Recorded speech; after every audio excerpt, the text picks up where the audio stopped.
Quite a few times. 50 times? More. 100 times? More. 200 times? More. 500 times? Probably.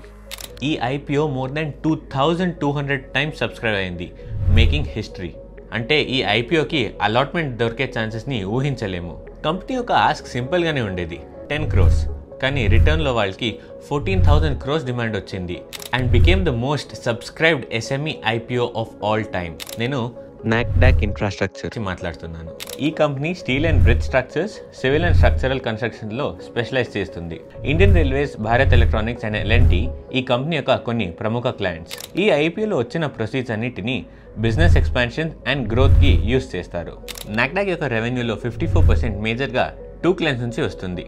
వాళ్ళతో contracts terminate అయితే నాక్డాక్కి direct impact పడుతుంది.